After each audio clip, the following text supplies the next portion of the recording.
huellas de trascendencia. Nos vamos ya a momentos más actuales. Bueno, aquí está este señor León Denis Rivail, que este señor es el padre del espiritismo, es Allan Kardec, ¿de acuerdo? Pues yo os recomiendo que los 3 libros que escribió él originales del espiritismo, que os los leáis, son una joya. Él, una de las cosas que se encuentra, este señor era un pedagogo, este señor sabía idiomas, este señor, si hubiera existido la carrera de médico, la hubiera tenido. Es un señor que tenía varias carreras en aquella época, era un tío cultísimo. Es que uno piensa que la gente que se mete en estos ajos son verdaderos memos, verdaderos idiotas, verdaderos incultos, y es todo lo contrario, es gente de una inteligencia atroz. Y este señor lo que se plantea es, si es verdad que existe la mediunidad, vamos a ponerla a prueba. Y una de las cosas que hace es que se hace un listado de 100 preguntas, y se dedica a viajar por Europa, y a los medios que hay, que considera que son gente válida, les hace esas 100 preguntas. ¿Cuál es su sorpresa cuando se encuentra que lo que responden es prácticamente lo mismo? Prácticamente lo mismo, distintas personas que no se conocen entre sí, con culturas muy distintas, y cuando entran en esos estados mediúmnicos responden lo mismo a esas 100 preguntas. Y a partir de ahí escribe 3 libros. Esos 3 libros son joyas, que están ahí y que podéis leer en cualquier momento, porque son de total actualidad. Y habla de todo ese reino espiritual. Y lo que te explica es cómo interactúan ambos reinos y cómo la realidad física y lo que tú haces predetermina qué te va a ocurrir en el otro lado y cuando vuelvas a regresar. Y entonces te habla de una infinidad enorme de planos de existencia, de una infinidad enorme de esferas de vida. Todo está lleno de vida, todo está lleno de vida, no de muerte, todo lo contrario, de vida por todas partes. ¿Vale? Bien, pues os lo recomiendo. Más allá nos encontramos a Friedrich Jürgenson. Este es un tema que a mí me apasiona. Lo que pasa es que es un tema también que es delicado, porque he visto a mucha gente engancharse con ello. Yo sé de grupos que se reúnen una vez al mes para hacer prácticas de psicofonías. Muy curioso, porque la mayoría de esos grupos son padres que han perdido hijos. No es casual. Son familias que tempranamente han perdido a sus hijos y entonces no son capaces de elaborar el duelo, no son capaces de separarse de ese hijo o esa hija tan amada que han perdido. Y entonces descubren el tema de las psicofonías, de esas voces que parece que hablan desde otro lado, y entonces empiezan a hacer experiencias de psicofonía. Ya no quiero ni contaros, como de la puñetera chiripa, de que un día en una grabación sale una voz, sino igual, muy parecida a uno de sus hijos. Ya les tienes enganchados a las psicofonías de por vida. Lo cual, por eso os digo que hay una parte que no me gusta nada de este tema, porque genera un enganche muy fuerte en la gente, y se radicalizan mucho, y yo creo que uno no se puede radicalizar en nada. En cuanto te radicalizas, mal. Estás tan polarizado que pierdes perspectiva. Vale, pues el caso de Friedrich Jürgenson, este señor era un documentalista sueco, y lo que estaba haciendo era grabar unos planos, grabar en este caso unos audios en un bosque en Suecia, y en un momento determinado, aquel fin de semana, sale para grabar el canto de los pájaros, y lo que se encuentra cuando llega al estudio es que hay unas voces humanas que le han jorobado la grabación. Lo hace varias veces, ese intento, lo que pasa es que va tomando medidas de seguridad. La segunda vez que va, dice, oye, pues vamos a garantizarnos que nadie entra aquí en el perímetro, que no haya ninguna persona, vamos a vigilar que no hay nadie, para que no me fastidien la grabación, para que no tenga que volver otra vez al bosque a grabar el dichoso pinzón.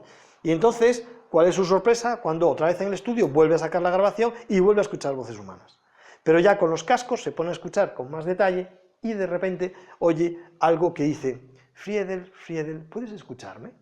Y es la voz de su mamá, y al tío le da un síncope, y dice, ostras, Pedrín, que resulta que es mi mamá, que ya se murió, la que me está llamando. Y a partir de ese momento empieza a obsesionarse con el tema de las psicofonías, ¿vale? La historia de Friedrich Jürgenson, su biografía, es muy interesante. Os recomiendo que lo leáis, porque a toda esta gente se les trata generalmente de pachangas tenían muy poco, eran gente muy seria, y gente que sufrió muchísimo por decirle a la sociedad, oiga, esto no es una tontería mía, esto es un hecho, hay algo que está sucediendo ahí. De hecho, en la actualidad hay un físico alemán, no recuerdo ahora mismo su nombre, que es un tío súper interesante, que se metió en este tema para demostrar que era falso, y ahora mismo es uno de los investigadores más potentes que hay en el mundo. Y está creando incluso máquinas para hacer registros, no solo de sonido, sino de imagen de lo que hay al otro lado. Con detalles como este. Konstantin Raudive, que también era un físico de la época de Jürgenson, lo que hace es, entra en el tema de las psicofonías, parafonías y demás, lo mismo, para demostrar que es un fraude. Y qué casualidad, se engancha, porque ve que no hay tal fraude, que hay algo muy especial que está ocurriendo ahí. Lo que empieza a hacer es meter la ciencia dura para hacer las investigaciones. Y entonces mete en cámaras Faraday los aparatos de grabación, y se siguen dando las grabaciones, en unas condiciones donde sería imposible que quedara nada grabado, y se sigue grabando. Pero más allá han ocurrido cosas tan chulas con el Konstantin Raudive como que se han encontrado otros investigadores que han conectado con Konstantin Raudive y que Raudive, después de fallecido, ha aparecido a dar instrucciones sobre cómo tienen que hacer las máquinas para conseguir mejores resultados. Pues eso que parece una locura ya absoluta, a Oscarito le han metido aquí en ácido lisérgico y ya le ha dado un parrús y dice cosas muy raras, pues no, porque cuando han cogido esos sonidos de Konstantin Raudive y los han comparado con los sonidos grabados de Konstantin Raudive en vida, se han encontrado que el espectro de voz es igual al 98%, que eso sería una prueba pericial en un juicio, de que esa persona es quien dice ser. O sea que fijaros de lo que estamos hablando, ¿vale? Son datos objetivos. Os digo que si rascáis, encontráis, pero no todo el mundo se molesta en rascar. Elizabeth Kübler-Ross, archiconocida, la madre de la tanatología, psiquiatra suiza, que se marcha a Inglaterra, empieza a trabajar con enfermos terminales y escribe varios libros. Fundamentalmente hay 3 libros en ella que os recomiendo cualquiera de los 3. En el primero de ellos es donde describe los pasos de la tanatología y describe cuando la persona va a fallecer, negación. Lo siguiente que hace es enfadarse, lo siguiente que hace es deprimirse, lo siguiente que hace es negociar, lo siguiente que hace es aceptar. Vale, esos son los pasos de aceptación a la muerte. Y además te dice que cuanto más rápido transcurre la persona por esos pasos, más rápido va a fallecer. Y cuanto más se resiste y más tiempo pasa en cada una de las etapas, más va a durar el tránsito hacia el otro lado. Hasta ahí vamos bien. Y no se meten demasiado con ella. Saca el segundo libro, y en el segundo libro empieza a decir que, mira, es que cuando resulta que la persona está en el lecho de muerte, vienen sus parientes fallecidos a verlos. ¡Oh! ¿Qué estás diciendo, Elizabeth? Pero ya se te está yendo la pinza.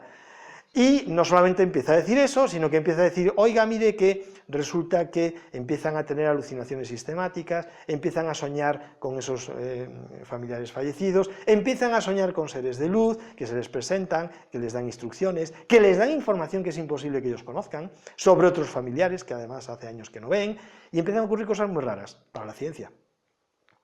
Has tocado donde no debías y empiezan a ponerla a escurrir. Y Elizabeth Kübler-Ross, muy tranquila, coge, aguanta el chaparrón y saca un tercer libro. El tercer libro ya no se corta un pelo. Dice, espérate. O sea, ellos tienen esas experiencias, pero es que el que está al pie de la cama también las tiene. Y empiezan a ocurrirles cosas muy raras. Incluso se producen situaciones en las que la persona que acompaña al que está falleciendo tiene una experiencia ECM junto al que está muriéndose. Y llega a saber cosas que tienen que ver con la biografía del que se muere. Y yo no le conocía, yo estoy asistiéndole. Ya no quiero ni contaros la que se lía. Y la ponen a escurrir, no. Lo siguiente. Ahora ya está reconocidísima y se la respeta, ya falleció. Como siempre. 2008 fallece, entonces ahora somos amiguitos. Antes no. Nos tocabas las narices con las cosas que decías. Vale, os recomiendo que lo leáis, porque hay muchísimo de verdad aquí. Muchísimo de verdad aquí. Otro paisanito, archiconocido, Raymond Moody. No me estoy complicando, porque podría hablaros de Pinball Nommel, podría hablaros de Penny Sartori, podría hablaros de Peter Fenwick, podría hablaros de un montón de investigadores, de Michael Newton, o sea, no es que haya uno, es que hay docenas y docenas de ellos, a día de hoy.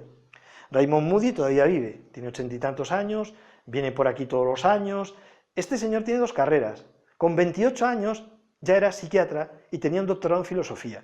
No es ningún memo, no lo es en absoluto. Pues este señor es el primero que habla de vida después de la vida. Y es el primero que acuña el término experiencia cercana a la muerte, ECM. Y todo empieza por una situación casual, muy curiosa, y es que cuando él está estudiando filosofía, uno de sus profesores favoritos deja de venir a clase. Se tira un mes sin aparecer por allí, y al mes y pico se reincorpora. ¿Contra? ¿Qué te ha pasado? Es que he tenido un infarto. ¡Ostras! ¿Y ya te has recuperado? Sí, me he recuperado. Pero espérate, es que me ha pasado esto. Y le cuenta que el otro ha pasado a otro sitio, que ha tenido una serie de aventuras, allí, tal, no sé qué, y luego resulta que lo han resucitado y vuelve otra vez al mundo. Y el Raymond Moody dice, ¿qué me estás contando? Pero qué chulo es eso. ¡Ostras, Pedrín! Y el tío dice, uy, que esto me interesa, y empieza a buscar gente que haya tenido experiencias de ese tipo. Es cuando pone el término experiencia cercana a la muerte y se dedica a buscar a otras personas que hayan tenido experiencias de ese tipo y a que le cuenten. Saca el libro Vida después de la vida, que es de los años 70, es un libro que ya tiene chorrocientos años, pero sigue siendo un libro esencial. Y ahí recopila los 120 casos que más le llaman la atención a él en ese momento. Después ha dedicado su vida a eso. Ganó tanto dinero con el libro de Vida después de la vida, que le permitió recoger a toda su familia, hacerse unos años sabáticos y marcharse a Grecia. Y en Grecia se dedicaron porque él, como era un doctor en filosofía, su doctorado lo hizo sobre Platón, no es casual. ¿Qué hace? Se va a estudiar los templos que los griegos tenían para entrar en contacto con los muertos, ¿vale? El Psychomanteum, que es como se llama. Y actualmente Raymond Moody lo que realmente hace, además de dar conferencias por el mundo y de escribir otros muchos libros cada vez más calientes sobre el tema, actualmente se dedica a hacer experiencias de Psychomanteum en un rancho aislado en Estados Unidos. Y las personas que así lo desean contratan el servicio, se tiran aproximadamente entre una semana y 2 semanas, y el 75% de las personas que van tienen una experiencia de contacto con sus familiares fallecidos, siguiendo los protocolos que usaban los griegos hace 4.000, 3.000 y 2.000 años. Eso hace Raymond Moody a día de hoy, ¿vale? Bueno, parece que hay algo de tostada por aquí. Vale, testimonios de alto valor. Pam Reynolds, os recomiendo que lo busquéis. Esta paisanita es una cantante de country que en un momento determinado, con 40 y tantos años, con varios críos pequeños y demás, le empieza a tener dolores de cabeza, que se desmaya, que no sé qué, no sé cuál, va al neurólogo y dice: ostras, mira, tienes un aneurisma cerebral con muy mala leche, en muy mal sitio, te mueres. Y la mujer no tiene ganas de morirse, porque todavía cree que le queda mucha vida, tiene niños, tal cual, como que no, voy a pelearlo. Y entonces ella entra en contacto con un neurólogo que le dice: si te dejas yo te opero y te quito el aneurisma. Eso sí, te voy a someter a una operación de la que no sé si vas a salir viva. Y dice: hay que probar, yo lo quiero intentar. Y el otro le dice: bueno, vamos a intentarlo a ver qué es lo que sucede. Y esta mujer le firma, como os podéis imaginar, todo lo habido y por haber, es decir, voy a morir, tú no eres responsable ni tú ni la ciencia ni nada de nada, ya está, no hay problema, bárbaro. La operación consistía en: te voy a parar el corazón, voy a vaciar tu cuerpo de sangre, voy a bajar la temperatura de tu cuerpo hasta los 16 grados, voy a mantener tu cuerpo sin sangre, con parada cardiorrespiratoria y sin sangre, y a 16 grados durante aproximadamente 3/4 de hora, que es el tiempo que voy a emplear para trepanar el cráneo, entrar al cerebro, al punto donde está el aneurisma, lo voy a extraer, voy a suturar toda esa zona, la voy a quemar para que no tengas hemorragias internas y demás, salgo, te cierro el cráneo y voy a volver a meterte la sangre, voy a elevar la temperatura de tu cuerpo y voy a intentar hacerte RCP y que vuelvas otra vez a la vida, entubada hasta las trancas, claro. Vale, y ella dice: venga, házmelo. Y se lo hace. ¿Por qué es tan interesante el caso de Pam Reynolds? Porque en el momento en que el médico con el trépano va a entrar en la coronilla para abrir el cráneo, en el momento en que hace el bzzz y oye ese sonido y entra con el aparato a cortar el hueso, ella sale por la coronilla y empieza a ver su propia operación. Se ve el cuerpo, se ve cómo tienen el cuerpo metido en una especie de bañera, con unos líquidos, con hielo, entubada por todas partes, y ve como una especie de cepillo de dientes eléctrico que está usando el neurólogo para cortar el hueso de su propio cráneo. Y a partir de ahí tiene toda una experiencia de CM tremenda, porque cuando está en estas, se le aparece por el lado de la derecha, de su hombro por detrás, una figura que era su tío. Y le dice: vente, que esto es aburrido, vamos a darnos una vuelta tú y yo. Y se la lleva. Y tiene una experiencia interesantísima en el otro plano. Con su tío, interactúa con gente, etcétera, etcétera, etcétera. Y viene la parte cachonda. viene la parte cachonda en la que el tío coge y le dice, maja, para abajo. Y la otra dice, no, ni de coña, aquí estoy de miedo. Y el otro dice, que no te puedes quedar, que te tienes que ir para abajo otra vez. Y la otra dice, ni de coña, o sea, yo a ese cuerpo no regreso, estoy fenomenal, aquí estoy a gustísimo, mis niños ya se encarga mi marido, hay familia, no va a pasar nada, me quedo aquí, dejarme en paz y tal. Poco menos que por la fuerza la meten otra vez en el cuerpo, que no quería estar, imaginaros la escena, y cuando empieza a poder medio recuperarse del follón en la que le han metido, le dice a los doctores, oye, que yo estaba en la operación. ¿Cómo? Que estaba en la operación y ocurrió esto, y usaste este instrumento, y no sé qué, y no sé cuál. Y su propio cardiólogo, que es con el primero que habla, no conocía ni el instrumental que ella estaba describiendo. ¿Qué os parece? Y dice, ¿cómo? Vamos a hablar con el neurólogo. Y el neurólogo dice, no, todo lo que está describiendo es real. Claro, ya empieza el rollo, es imposible. Es imposible. Es imposible, ocurrió. Y ahí está el caso. Y es uno de los casos calientes, porque siempre te dicen, una ECM, nada, es una alucinación. Y es que se produce una hipoxia en el lóbulo frontal. Y además es una alucinación para que la persona esté tranquila en el momento de morir. Luego ya cascas y se acaba la historia. Y ya está, y ahí se acaba la historia. Eso es la explicación de la ciencia dura, de la ciencia recalcitrante. Yo diría, si me lo permitís, de alguna forma es una ciencia tan ortodoxa que deja de ser ciencia, porque los descubrimientos se producen cuando tú te vas a los límites de lo conocido. Cuando tú te mueves dentro del mapa conocido, no hay nada que descubrir. Entonces no me sigas defendiendo el mapa que ya está conocido. Vamos a explorar la parte incómoda, vamos a explorar esa parte desconocida, donde puedes sufrir un accidente, donde puedes resbalarte, donde te vas a llenar de barro, donde vas a estar en la zona incómoda de la realidad. Pero es que ahí es donde están los descubrimientos que necesitamos para avanzar. Si yo soy cientifista y me dedico a defender a ultranza lo ya conocido, jamás habrá progreso. Por eso es tan valioso meterse en el charco y llenarse de barro hasta aquí, porque ahí es donde vienen las cosas y los descubrimientos chachis, ¿no? Vale, pues esto os lo recomiendo. Hay casos buenísimos. Hay uno que me encanta, que es una mujer canadiense, ciega de nacimiento, que tiene una ECM, con 40 y tantos años, y por primera vez ve un árbol. Y la descripción que hace es que se te ponen los pelos de punta, porque ella no había visto nunca.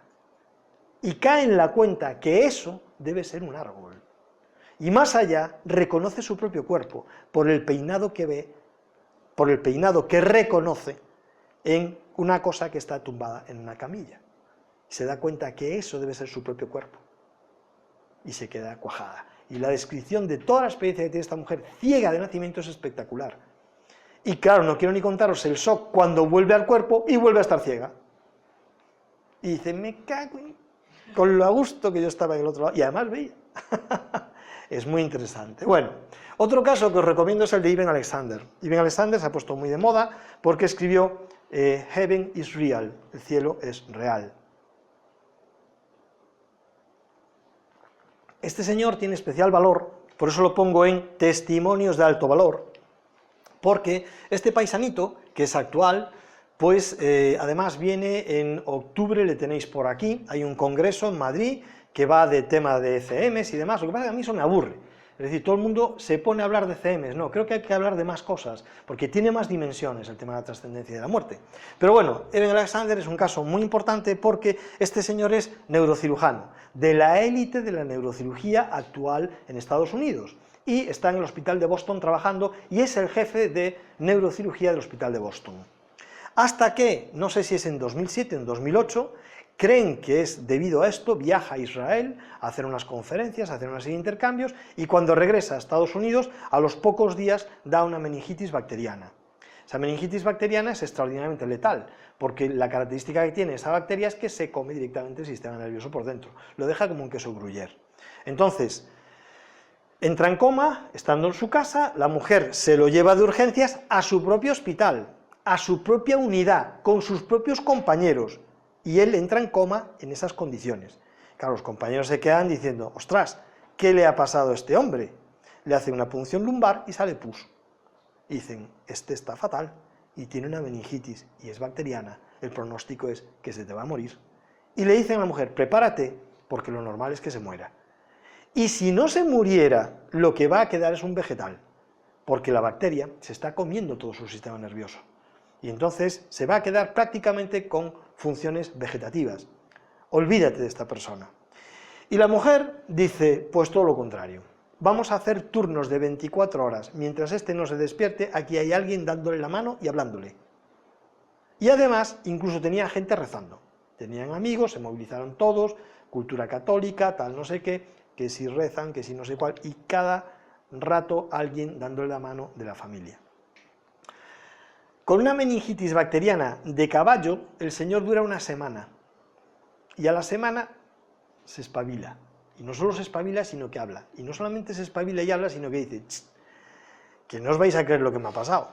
Y los otros dicen, no, lo que no nos creemos es ni siquiera de que puedas hablar, desgraciado, ni que puedas abrir los ojos, ni que quede restos de tu conciencia ni de nada, que llevas 7 días en estado de coma con una meningitis bacteriana, si es que tenías que estar comido hasta los huesos. Y dice, pues espérate que tengo algo gordo que contar.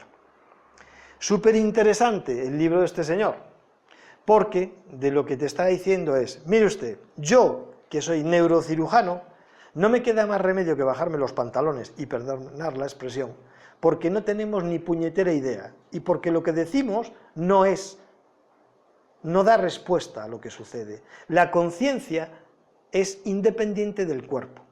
Esa es una de las afirmaciones que hace este señor. Y yo lo he podido experimentar. Y he estado transitando por otros planos, porque la experiencia que tiene este señor es de órdago, porque además se tira varios días por ahí adelante. Y se tira por un plano, por otro, tal, no sé qué. Se encuentra incluso con una mujer muy curiosa, que le hace como de acompañante en los otros planos, que luego él descubre, porque este señor es un hijo adoptado, que era una hermana biológica del que ya había fallecido. ¿Cómo podía saber eso él? Imposible. Pues esa es la persona que él se encuentra al otro lado. Y cuando le enseñan una fotografía de su hermana biológica ya fallecida, dice, pero si esta era mi guía local en el otro lado, anda, una hermana ya fallecida de él, de sangre. ¿Vale? Bueno, da para hacer una conferencia enterla. El caso del Ibn Alexander, mejor que tiréis del hilo, que os lo leáis, El cielo es real, Heaven is real. Muy interesante. Sobre todo muy interesante que es un neurocirujano el que te viene a contar estas cosas. Ahora ha creado una fundación para todo el tema de la conciencia. Cuando yo entré, hace ya, pues igual, 2 o 3 años, en la página web de él, una de las sorpresas que me encontré es que había 100.000 documentos científicos. 100.000 documentos científicos. Una base de datos de 100.000 documentos científicos. Al público, abiertos, para que te descargues el que quieras. Y todo es investigación científica que tiene que ver con, mire usted, pasa algo cuando una persona fallece y el vehículo deja de funcionar. Ocurren cosas que no tenemos explicación para ello. Pero los científicos ya, los serios, los que sí se atreven a andar por las fronteras, están poniendo el ojo ahí porque saben que algo muy gordo está ocurriendo y que no lo entendemos. Y es crucial entenderlo. Un caso que me encanta es el de Shuji Okuno, que este es un periodista japonés. Este fue un tío súper respetuoso y sensible. Y este lo que se dedicó es que tras el tsunami y el terremoto que sufre Japón, se entera de que hay un montón de familias que dicen que están recibiendo visitas de sus familiares fallecidos en el tsunami. Y entonces lo que hace es, con respeto, se va a buscarlos. Cuéntame tu experiencia. Se calcula que hay entre 28.000 y 30.000 familias que afirman que han tenido esa experiencia. Y uno diría, es que es un caso que ha ocurrido durante el tsunami de Japón. Pues cuando empiezas a rascar, te encuentras que durante la Segunda Guerra Mundial están registrados decenas de miles de casos de madres que recibieron el aviso directamente de sus hijos cuando fallecían en el campo de batalla y que iban a despedirse de ellas. Y está ahí. Y se llamaron Experiencias en Crisis, porque a todo le ponemos título. Y le ponemos un título además que tengo yo mis dudas si es el título más adecuado. Lo llamaron así, Experiencias en Crisis. Eran madres que cuando llegaba el ejército a decirle, mire, le traigo una carta del ejército diciendo que su hijo ha fallecido, no hacía falta, la madre ya lo sabía. Y te decían incluso el momento y el día y la hora en que ese hijo había caído en el frente, porque habían recibido la visita. Aquí ocurren cosas muy interesantes, porque lo que se observa es que las visitas se producen durante los 4 primeros meses, después no. Hay una serie de coincidencias que se producen que son muy interesantes, porque se dan repeticiones de patrones. Básicamente lo que hay es un mensaje de, estate tranquilo, sigue con tu vida, yo estoy bien. Y son visitas que hacen un efecto casi terapéutico sobre los familiares que siguen en la vida. Bueno, vías de trascendencia. Damos otro salto dentro de la conferencia, llevamos 1 hora y 10 minutos aproximadamente de conferencia, voy a dar un acelerón para entrar en otros temas. Si tú quieres acceder a la trascendencia y te planteas el acceso desde la razón, ¿qué dice la lógica cartesiana? Ojo, porque el álgebra te habla de infinitas dimensiones. No, pero eso no vale. O sea, la razón, ¿qué dice la razón? Oye, pero ¿no te parece suficientemente razonable que haya una rama de la matemática que te hable de infinitas dimensiones? No, es que eso no es razonable, vale. La razón pura, la cutre, perdonadme, ¿vale? Desde la razón, desde los conceptos preestablecidos, la muerte es aniquilación, no hay nada más, es la desaparición, la aniquilación, fantástico, conceptos. Desde la mente, y lo siento, enferma. Una persona occidental normal de nosotros, a lo largo del día tiene unos 52.000, 54.000 pensamientos. Eso es lo que tienes a lo largo del día, entre 52.000, 51.000, 54.000 pensamientos, sin ser un obsesivo, ¿vale? El problema está en que todo ese ruido mental que tienes versa sobre 8, 10, 12 temas, nada más. Entonces, ¿realmente piensas? No, lo que tienes es ruido mental. Por eso digo que tu mente está enferma, y porque además confundes todo ese ruido mental con tu propia mente, y con tu propia identidad, lo cual ya no te cuento el error que supone. Entonces, cuando aprendes a diferenciar que la mente y el pensamiento son cosas distintas, que la mente es el órgano, el pensamiento es el contenido que metes en el contenedor que es la mente, empezamos a avanzar. Si tú además aprendes a poner en silencio tu mente y a dejarla en ayuno silente, eso es una bendición, pero casi nadie hace ese ejercicio. Primero porque nadie te ha hablado de estas cosas, y en segundo lugar porque no te han enseñado a hacerlo, pero eso sería crucial. Pues desde esa mente enferma tú quieres acceder a la trascendencia. ¿Qué te vas a encontrar? Un laberinto. Y además un laberinto tridimensional, con varios planos. O sea, no basta con que sea un laberinto plano, vamos a hacerlo complicado, con varios pisos, varias plantas, un laberinto como es debido, para que no salgas de él en la vida. Así no vas a encontrar ningún tipo de respuesta, te lo garantizo. Si tú quieres acceder a la trascendencia, lo tienes que hacer a otro nivel. Lo tienes que hacer desde el nivel de la intuición, desde el lenguaje del corazón, desde el lenguaje de la tripa. ¿Qué te dice tu olfato? ¿Qué te dice tu nariz? ¿A ti qué impresión te causa? ¿Que esa persona te está diciendo milongas o te está diciendo la verdad? ¿Qué es lo que estás recibiendo? ¿Verdades o mentiras? Desde el sentimiento, muy curioso, porque metemos el mentir a todo pasto. El pensamiento miente, el sentimiento miente. Hay toda una codificación en el lenguaje muy perversa. Estar normal es estar mal. Y así sucesivamente. Gol significa agresión, por ejemplo. ¿Vale? No quiero seguir por ahí porque daría para hacer una conferencia solamente para hablar de la perversión del lenguaje.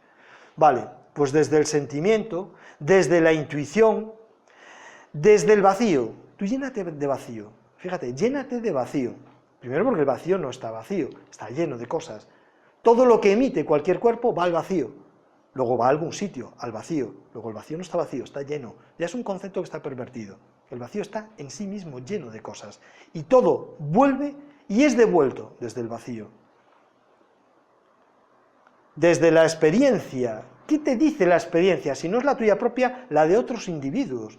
¿Por qué no confiar en lo que te dicen? Cuando una persona que tiene una experiencia de ECM genera tal cambio en su vida, que ni cientos de horas de psicoterapia generan ese cambio. Entonces, oye, algo serio debe estar pasando ahí. Ahí sí que vas a tener la certeza. Y esa es la forma de entrar en estos contenidos, desde la pureza, desde la neutralidad, desde la sencillez, desde la limpieza, desde la neutralidad. Desde creencias cristalizadas te vas a dar con un muro y te vas a dar de cabezazos, y nada va a tener sentido para ti. Vías de trascendencia. Oye, ¿tú quieres tocar la trascendencia? Es fácil. No penséis que es algo sofisticado o complicado. Mira, colisión con el infinito, me encanta poner este término, porque sé de gente que ha tenido experiencias trascendentes y han terminado en psicoterapia, porque sus creencias eran tan sólidas que esa experiencia que han tenido no la han podido digerir. Me parece tristísimo que una persona tenga una experiencia tan bonita, tan brutal, de algo así, y terminen en psicoterapia, porque no lo pueden integrar en su vida. Qué pena, ¿cómo está esa mente? ¿Vale? Consumiendo sustancias, acordaros lo que hablaba de los años 70, el LSD y todas estas cosas. Te metes bien de alcaloide, ¿vale? Y seguro que vas a tocar la trascendencia, vas a atravesar el velo. Te vas con un chamán, y lo digo así, te vas con un chamán a la selva, haces tu ayuno, haces tu limpieza, luego te tomas peyote, ayahuasca, la soga del muerto, cualquiera de los alcaloides que ellos manejan, cualquiera de las plantas sagradas, y vas a tener un viaje.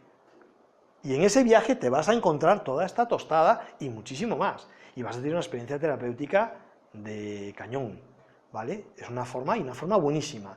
No digo coger y unos amiguetes que preparan ayahuasca ellos en su casa en fin de semana, sin limpieza ni nada, nos fumamos unos petas y luego nos damos de ayahuasca, vas a tener un viaje y entonces ya, no, eso es una chapuza, eso es una basura, si sale bien el viaje va a ser de milagro y si no te pones malo, pues también va a ser de milagro, que no te pongas malo. Así no lo recomiendo. Hay unas formas que tienen que ver más, son más espirituales, son más limpias, son de otra manera, ¿vale? Con la Ouija, artes oscuras, también te vas a encontrar una tostada rápida. La Ouija no es un juego. El 90% de los casos brutales de posesiones, de fenómenos extraños y desagradables todos y demás, empezaron con prácticas de Ouija. La novela de Peter Blatty, del exorcista, empieza por unas prácticas de Ouija. El caso Vallecas, ultra conocido aquí en nuestro país, buscarlo, el caso Vallecas, ahora están queriendo hacer una película de este caso, ¿vale? Empieza todo con una cochina o Ouija. Yo a mi hijo le prohíbo pocas cosas, esta es una de las pocas cosas que tiene prohibidas, y él sabe que si presencia algo de esto, tiene que salir corriendo de allí. La basura para el basurero, pero no para él, ¿vale? Eso no es un juego. Si tú haces sacrificios, vas a abrir la puerta de la trascendencia. Tú ponte a sacrificar animales, eso tampoco lo cuentan. ¿Cómo es la vida de la gente que vive en los lugares donde hacen grandes sacrificios de animales? ¿Vale? Los mataderos. Pues tienen unas pesadillas que no os podéis imaginar y acaban medio locos, pero eso no se cuenta. Eso no se cuenta. Cuando hay ordalías, se abren puertas dimensionales y ocurre de todo. ¿Por qué pensáis que los sacerdotes de los mayas y todas estas historias, cuando hacían sus grandes rituales, consistían básicamente en dos cosas? Toma de sustancias, se hacían unos brebajes que eran alcaloides, y a continuación se cargaban a la peña, y hacían 20, 30 sacrificios, 40 sacrificios. ¿Qué hacían? Se ponían ciegos, ya estaban con el velo totalmente descorrido, porque estaban con la percepción totalmente alterada, y a continuación creaban una puerta dimensional de caballo cargándose a gente. Claro, tenían contacto con los dioses y lo que hiciera falta, y los bajos astrales y lo que queráis, porque evidentemente vibración elevada allí había muy poca, había terror, pánico, miedo, sufrimiento, dolor, etcétera. Pues imaginaros el contacto de lo que podían recibir allí, barbaridades. Pero así entras en contacto.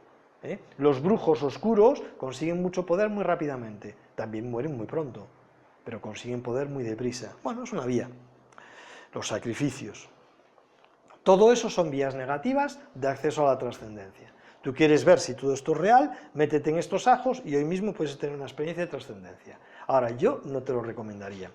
Hay vías más incómodas, vías más lentas, que son las vías blancas. Los brujos blancos es gente muy anciana, porque dedican su vida para llegar hasta ese punto.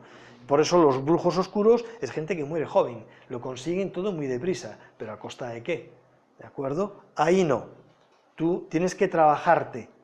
Regresiones, sí, te metes en hipnosis ericksoniana con gente profesional y puedes tener experiencias de regresiones. Incluso te puedes curar cosas que la medicina no había conseguido curarte. Y de repente te encuentras que es una dolencia que vienes arrastrando de no sé cuántas vidas atrás. Oye, es que ha funcionado, pues ya está. No, es que yo no creo en ello, pero te ha funcionado, pues ya está, ya vale. ya vale. Problema tuyo, que creas o no, es que yo no estoy para convencer a nadie, simplemente estoy dándote pinceladas para que abras tu mente, si quieres, y tu corazón. Regresiones, es una vía estupenda. La respiración holotrópica, que desarrolla Stanislav Grof en su momento, después de toda la revolución contracultural americana, los años 70, todo el tema de las tomas del LSD, etcétera, etcétera. Yo he recibido formación en respiración holotrópica, yo he estado con Stanislav Grof, y me parece una vía fantástica de descorrer el velo, si tienes valor, porque depende de que tengas valor. Si tú le echas narices, haces respiración holotrópica y descorres el velo, y tienes una experiencia, y ves al otro lado, y entiendes un montón de cosas. ¿De quién? Lo primero de ti, que es el gran misterio. ¿Quién carajo soy yo? Mis papás me pusieron un nombre, pero esa no es mi verdadera identidad, lo cual me parece un drama. No sabes ni quién eres, no sabes ni quién eres, no sabemos ni quién somos. La meditación, muy pesado, muy aburrido, pero muy eficaz. Te sientas y respiras.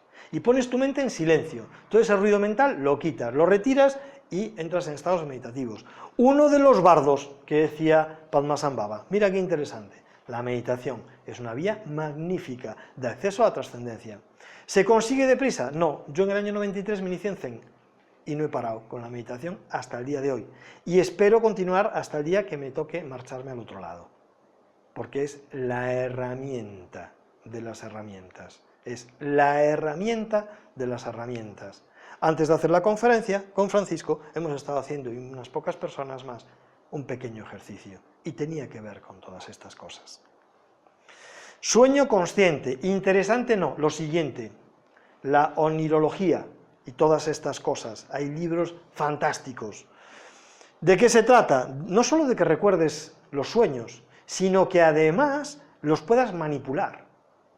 Eso es una herramienta bestial, que tú seas capaz de ser consciente de que estás soñando, y en el instante en que eres consciente de que estás soñando, además manipulas el sueño. Eso es una herramienta brutal, teniendo en cuenta una cosa. Resulta que cuando te vas a la otra dimensión, de la que os voy a hablar ahora, en el sueño, todos los días repites lo mismo que vas a hacer en el momento de morir. No es distinto el sueño de lo que es la muerte.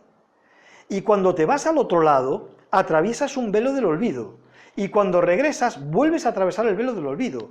Porque es un velo que tienes para proteger tu mente, que es una mente tan diminuta, tan chiquitita, que admite una realidad tan pequeña, que requiere del velo del olvido para que tú puedas asimilar tus propias experiencias.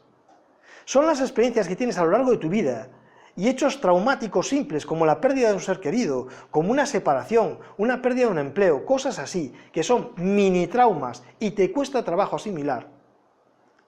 ¿Qué sería si tú pudieras recordar 1000 vidas tuyas, sabiendo que nunca has sido mejor de lo que eres ahora? Tu mente se cruje. Por eso tienes el velo del olvido, porque te está protegiendo. Cumple una función valiosísima. Y cuando tú duermes, estás atravesando el velo del olvido una y otra vez. Si tú empiezas a trabajar en el sueño consciente, vas además a empezar a recordar otras existencias. Fíjate qué cosa tan interesante, porque las dos cosas van unidas. Para la humanidad todavía no está resuelto lo que ocurre en el sueño, para la humanidad todavía no está resuelto lo que ocurre en la muerte. Cuando se resuelve una cosa, se resolverá la otra, porque las dos van unidas. Porque es tu naturaleza que está dando el salto del espacio al tiempo y del tiempo al espacio. Porque es lo que ocurre. Aquí estás en el espacio-tiempo, la dimensión espacial es crucial y el tiempo es menos tangible. Eres consciente de él, pero eres menos tangible y no lo puedes manipular. Va en una dirección unívoca. Cuando saltas al otro lado estás en el tiempo-espacio. Dominas el tiempo. Hacia adelante, hacia atrás, tienes visión global de todo. Recuerdas todas tus existencias, porque estás en la existencia. Pero no estás en el espacio. Aquí aprendes, allí comprendes. Eso es la diferencia, ¿vale? El Powa, que es la técnica tibetana, en la que trabajas durante 49 días con la persona que partió, pero el Powa realmente lo puedes practicar para ti mismo. Y yo te diría, todos los años, sométete a 49 días de práctica de Powa, verás cómo empiezas a cambiar, porque hace un proceso en ti en sí mismo. Todo eso son vías positivas de acceso a la trascendencia. Luego, vías de acceso a la trascendencia hay. Otra cosa es que son incómodas. Tienes que mover el culete del asiento. tienes que hacer algo activamente, ¿vale? Esto no es una pastilla. Toma, te di una pastilla y ya accedes a la trascendencia. Eso es lo fácil, eso es lo que la sociedad occidental te quiere vender. Tienes dinero, compras la pastilla y lo tienes. No, las cosas importantes no son así. No dependen del dinero y requieren de tu esfuerzo. ¿Vale? Bien, bien. Vale, bueno, Padmasambhava, tal. ¿En qué consiste el Pogwa? Ya sabemos que en el origen es Padmasambhava. Básicamente de lo que hablamos en el Pogwa es de una visualización. Es una visualización que aparentemente uno diría, es una visualización que es una chorrada, porque estás trabajando con el perdón, estás trabajando con el dolor, estás trabajando con la paz de la persona, estás trabajando con elevar la conciencia. Pogwa, textualmente, lo que significa es transferir la conciencia. ¿A qué? A estados lo más elevados posibles del ser. Entonces, cuando tú trabajas con una visualización, hay una cosa muy curiosa, y es que el cerebro no distingue entre la realidad y lo que visualizas. Cuando tú visualizas, y lo haces con todos los canales, con todos los sentidos, usas visualización con la vista, auditiva, con el tacto, con sensaciones y demás, para el cerebro es tan real lo que estás visualizando como la situación de realidad que vives con los sentidos externos. Entonces, eso que parece que es una visualización tontorrona y que tardas 20 minutos en realizar, se convierte en algo muy tangible para el cerebro y que genera cambios emocionales, cambios psíquicos, cambios mentales y cambios de estado. ¿De qué depende la potencia de tu práctica de Pogwa? Como de la práctica de cualquier técnica psicofísica que hagas, amigo, cualquiera. Esto es una fórmula. La potencia del Pogwa, que en este caso podría ser la potencia del Dhyana Yoga o la potencia de cualquier práctica, depende de tu capacidad de concentración multiplicada por la pureza de tu sentimiento y de tu intención.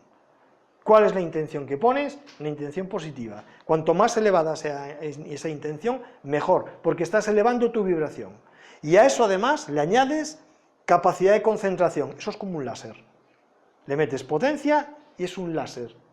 Y eso es un puntero láser. Llega a donde haga falta. Cualquier práctica que tú hagas así será potente. Cualquiera. ¿Qué ocurre? El 90% de nosotros no tenemos ni siquiera concentración. Nuestra concentración dura lo que el vuelo de una mosca. Nada. En 4 parpadeos te has olvidado del pensamiento que había en tu cabeza y has pasado a otro. 3 parpadeos después ya estás en otro. Un parpadeo después ya estás en otro pensamiento. Y así sucesivamente. Es un caos mental. Eso no es pensar, eso es ruido. Generalmente el Pogwa, como decíamos antes, se practica para la persona que ya partió, porque lo que quieres es ayudarle en su tránsito al otro lado, y de paso lo que tú vas a hacer es elaborar un duelo mejor. Vale, trabajamos para el que partió, pero luego la realidad es que puedes trabajar para ti mismo con el Pogwa, o puedes trabajar con personas que lo están pasando mal. ¿Qué es lo que hace el Pogwa? Es un catalizador. ¿Qué es un catalizador? Facilita que se produzca un suceso. Oye, entonces, si yo hago Pogwa para una persona que está muy grave enferma, ¿se va a morir? No. Te digo lo de Krishna, tú no eliges quién vive y quién muere. Lo que haces es facilitar un proceso.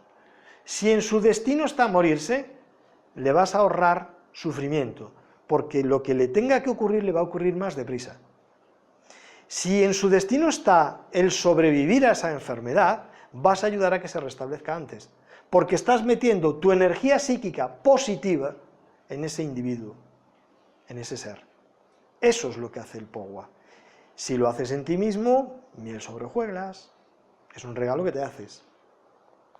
Transferencia de la consciencia. ¿Por qué te están hablando de transferencia de la consciencia? Porque estos señores no necesitan que nadie les venga a convencer de que la conciencia es independiente del cuerpo, de que la conciencia preexiste, existe y posexiste al cuerpo, y que entra una y otra vez.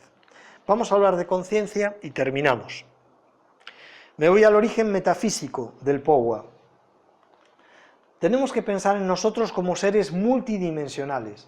Tú tienes un vehículo físico, y tienes un vehículo emocional, y tienes un vehículo mental, y tienes un vehículo energético, y no sé cuántos más vehículos tienes, hasta un núcleo que es de pura consciencia. Porque si tú te desnudas y haces meditación profunda y llegas a un estado de vacío, al final lo que hay es que el ser es consciente de su propia existencia, y eso es la consciencia. Y eso es lo que está siempre ahí, consciencia pura. Entonces, en lo que te tienes que enfocar, lo que tú eres es consciencia, no eres ninguna otra cosa. Todo lo demás son capas, y son elementos que están en esas múltiples dimensiones que existen en ti. Tú eres un ser multidimensional. Bien, comparto esto con vosotros y terminamos. Os propongo este mapa de la consciencia para que entendamos el viaje que realiza la consciencia a lo largo de la existencia. Imaginad una octava cero de vibración, ¿vale? Es cuando hay un estado absoluto de vacío. Aquí, digamos, la deidad o lo que haya organizado todo este follón, ni siquiera está activo, ¿correcto? Es un punto de vacío, es la primera octava de vibración. Vacío absoluto, no hay ni siquiera vibración. La siguiente octava, porque todo va por octavas, es cuando todas las religiones, además te hablan de el verbo. Lo primero fue el verbo. Y te dicen, lo primero fue el Om. Lo que te están diciendo es que la primera octava de la creación es vibración. ¿Qué es eso? Es puñetera energía. Es un caldo energético. Es decir, la creación parte primero de que necesita un vacío para ser llenado ¿de qué? De energía. Y esta energía, cuando se pone en movimiento, genera la materia. ¿De acuerdo? Cuando esa vibración empieza a activarse, va a generar una malla física, que es a lo que nosotros estamos acostumbrados. El primer elemento de esta malla física, por eso tiene las características que tiene, es el fotón. Por eso es onda y es partícula. Coño, qué curioso. Y montamos un acelerador de partículas en Suiza, nos gastamos barbaridades de millones de euros para dividir la materia. Es ridículo. No se molesten en eso. Digan que están experimentando con las energías, digan que están haciendo otras cosas, pero no nos digan que están rompiendo la partícula. Déjense de chorradas, porque lo último que se van a encontrar es el fotón, que es onda y es partícula, porque está a medio camino entre la malla vibratoria, que es la base de todo cuanto está creado, y la materia, es el primer ladrillo de la materia, el fotón. Y ahora empieza el show, porque ahora lo que nos encontramos es una dimensión en esta octava, que vamos a llamar octava, ¿vale? Dimensión 0. Dimensión 1, 2, 3, 4, 5, 6 y 7. Y cuando llegas a la séptima nota de esta octava, te encuentras que hay más octavas. La cosa no se acaba ahí, continúa. No sabemos hasta dónde, pero sabemos que continúa. ¿Y dónde nos encontramos nosotros? Pues nos encontramos que todo está estructurado dentro de esta realidad multidimensional. De tal manera que, por ejemplo, un objeto como es el Sol está en la dimensión 1, en la 2, en la 3, en la 4, en la 5, de toda la octava en la que nos estamos moviendo nosotros. Porque la conciencia emerge de aquí y va a viajar por todas estas dimensiones y octavas. Y lo que tú estás haciendo es evolucionar experimentando todo esto. No te queda nada, no hemos hecho más que empezar. Porque, ¿qué es lo que tenemos? Aquí pongo una madre tierra embarazada. La Tierra está en dimensión 3, queriendo dar el salto a la cuarta dimensión.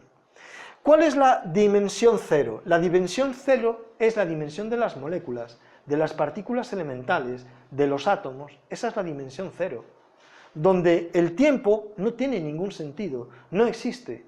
Lo que es la organización de la materia, la organización de los ladrillos que dan lugar a la creación. Eso es la dimensión 0. Esto es la primera dimensión dentro de la octava en la que nos encontramos.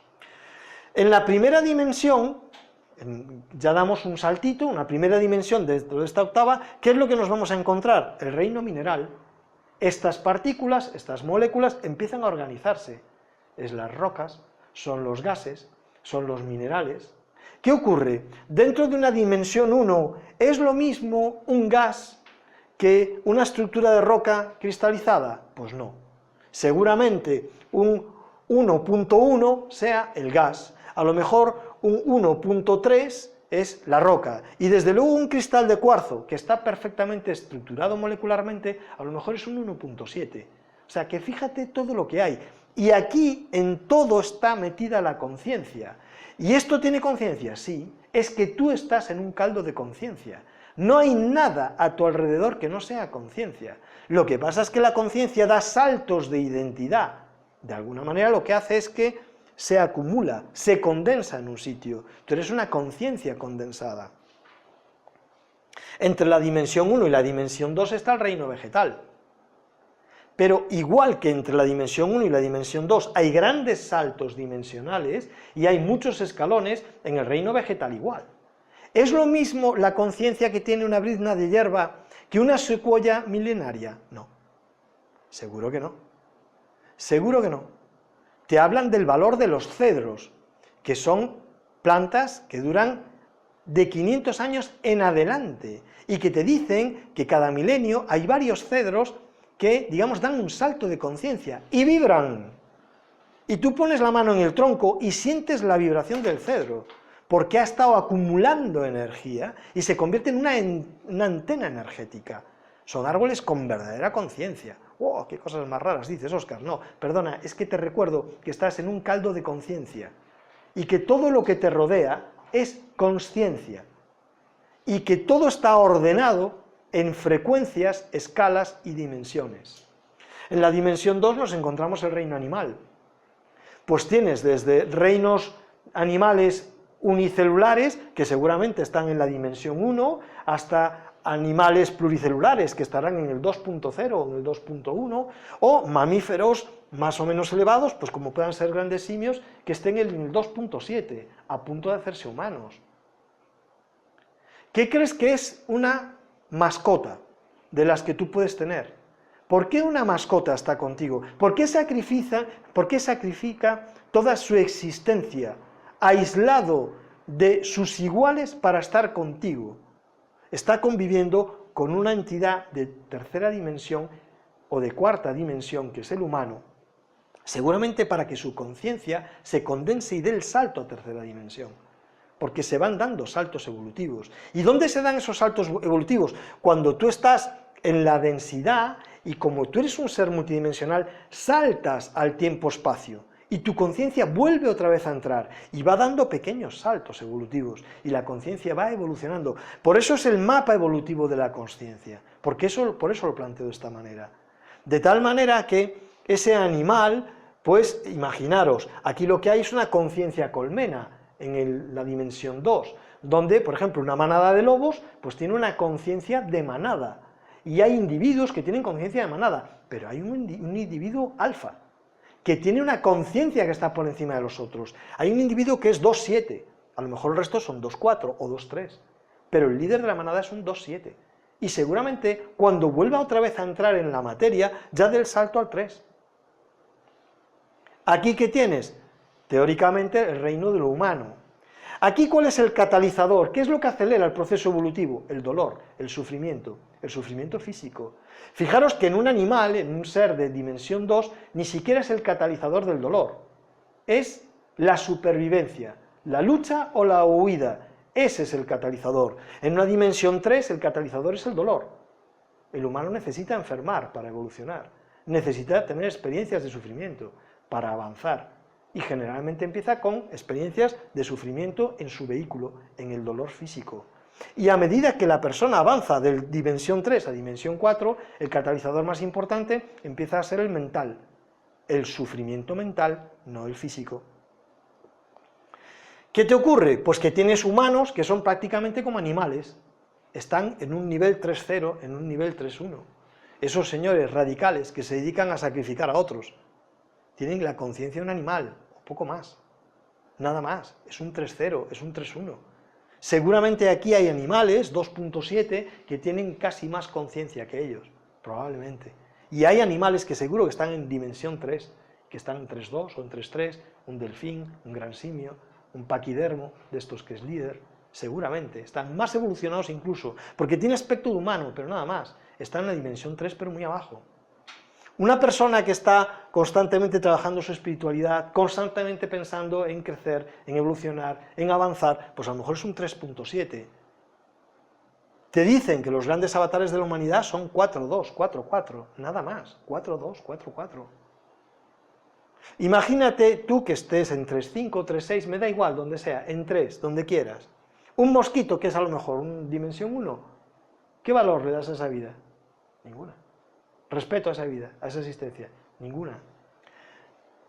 Ejercicio de humildad. Si tú estás aquí en el 3, una entidad 5, una entidad 6, ¿qué puede pensar de ti? ¿Qué habrá por ahí? ¿Qué habrá por ahí? Parece que las dimensiones 5 son pura energía. Parece que las dimensiones 6 ya hablan solamente de luz, de entidades luminosas, ni siquiera de ninguna otra cosa.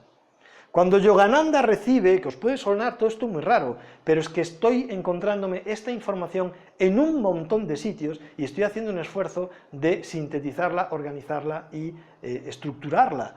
Cuando Yogananda en su libro Autobiografía de un Yogi se encuentra con Sri Yukteswar después de que haya fallecido, cuando está en el hotel para regresar hacia Estados Unidos, se le aparece Sri Yukteswar y tienen una conversación bárbara. Y antes de desaparecer Sri Yukteswar, porque Yogananda le pregunta, oye, ¿y tú dónde estás, maestro? Y le dice, yo estoy en una esfera de dimensión 5. Se lo dice así, yo estoy en una esfera de dimensión 5. Y le dice que está aquí. Y Yogananda le dice, ¿y a qué te dedicas? Y le dice, sigo ayudando a que otros se encuentren el camino de la espiritualidad. Tócate las narices la respuesta de Sri Yukteswar. Pero es que hablas con chamanes y te hablan de esto, en otros términos. Lees cosas de misticismo sufí, lees a Rumi y te encuentras cosas de estas. Es que esto está por todos lados, es que el secreto está aquí. Es que esta es la clave para entender dónde nos encontramos. La conciencia y cómo evoluciona, cómo entra y sale en el espacio-tiempo y cómo va pasando por todas estas dimensiones, escalas y demás.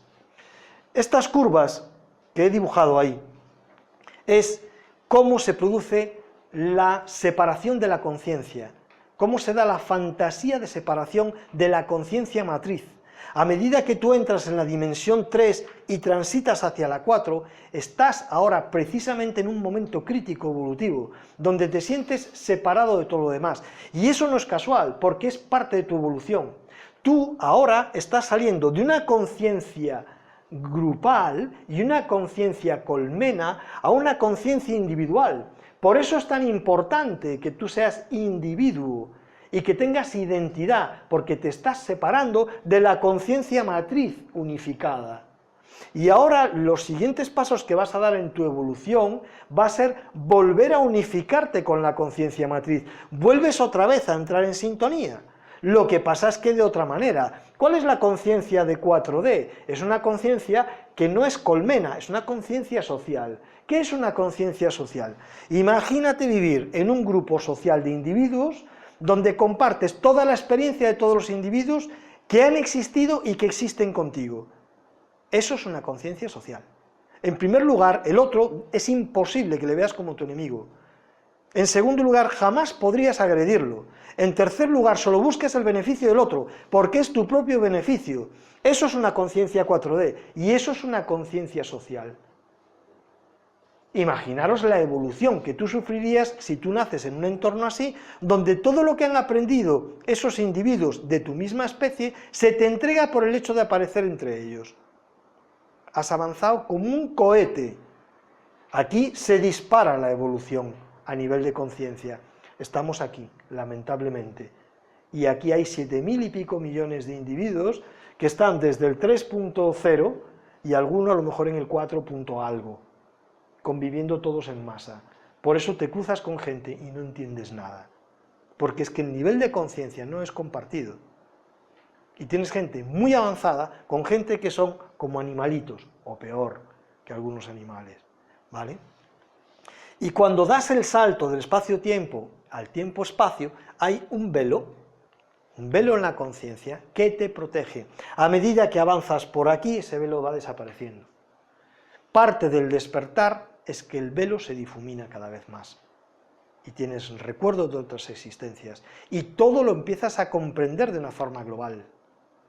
El mismo Buda, aquel día que se ilumina, cuando toca a la tierra, para hacerla testigo de su iluminación y hacerla consciente, porque la tierra le devuelve conciencia, porque es un logos, la teoría de Gaia no es una teoría, va mucho más allá. Recuerda todas sus vidas, y recuerda vidas en las que era animal. Él se recuerda como delfín, y se recuerda hacia aquí atrás.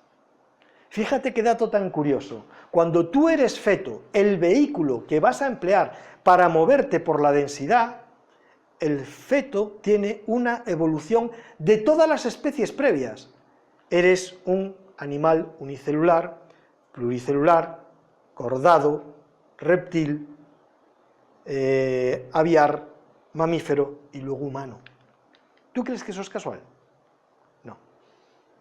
Haces un recorrido en 9 meses de todo lo que hay por aquí atrás, porque está integrado en ti, porque la conciencia ha pasado por ahí, y es como un resumen de la conciencia, para entrar otra vez al vehículo que vas a emplear para estar en el espacio-tiempo. Y todas las noches saltas al tiempo-espacio, pero no te acuerdas. Por eso te digo, empieza a entrenarte en el sueño consciente, porque si empiezas a entrenarte en el sueño consciente, primero, dar el salto al otro lado no te va a costar nada, y en segundo lugar, vas a empezar a recordar tus existencias, y la muerte va a dejar de ser un problema para ti. Vale. Mapa de la consciencia. Bien. Solamente daros un atisbo de esto, porque ya es mucha la información que estoy compartiendo esta tarde y lo vamos a dejar. Todo está regido por unas leyes de la consciencia. Desde el instante en que tú empiezas a cobrar conciencia de que eres un ser trascendente, de que eres un ser multidimensional, de que lo que es tu naturaleza pura es la consciencia, tienes que caer en la cuenta de que hay una serie de leyes que rigen el mundo de la consciencia. Esas leyes dicen que tú has sido regalado con la existencia. Luego, así te suicides 400 veces, va a dar igual, vas a seguir existiendo. Luego no vas a resolver nada si tú te quitas la vida, porque te van a volver a poner en el mismo punto en el que lo dejaste, porque ese aprendizaje que era importante para ti, como es importante, vas a tener que volver a someterte por él. Con lo cual has sido regalado con la existencia y no lo puedes devolver. Es un regalo que no admite devolución. Lo llevas puesto. Y me parece que es algo grandioso, porque podrías no existir y existes. Lo cual ya, si uno lo pensara un ratito, se cuajaría bastante. O tienes un mandato de evolución. Es imposible no evolucionar. Es cierto que no lo puedes considerar en términos de una vida humana. Una vida humana es una cosa ridícula, es un parpadeo mínimo. Entonces, no puedes pensar en la evolución. No. Es que hay gente que viene a la densidad y dice, yo esta vez de vacaciones. Claro, tienen una baja conciencia y además vienen a poner un esfuerzo mínimo. Entonces, aquí tienes gente con muy poca conciencia que no hace prácticamente nada por crecer o despertar. Y en paralelo hay gente que está llevando una vida súper esforzada porque ha venido a trabajarse para crecer, para evolucionar, para ir dando saltitos conscienciales. Y todo eso está aquí mezclado. Por eso esto no tiene ningún sentido. Y es un caos bestial, salvo que empieces a entenderlo de esta manera. Entonces todo empieza a estructurarse, todo empieza a entenderse y a cobrar sentido. Si no, es que es imposible. Es imposible. Estás sometido al velo del olvido, además para que actúes desde la naturalidad, porque las deudas más fuertes te las van a poner muy cerca. Si tú te despertaras y de repente te encuentras con tu pareja y supieras que esa persona no sé cuántas veces antes te abandonó, te hizo no sé qué perrerías, se las devolviste tú de no sé cuántas maneras, no sé, pues igual salías corriendo y dices tú, pero si es esta desgraciada otra vez.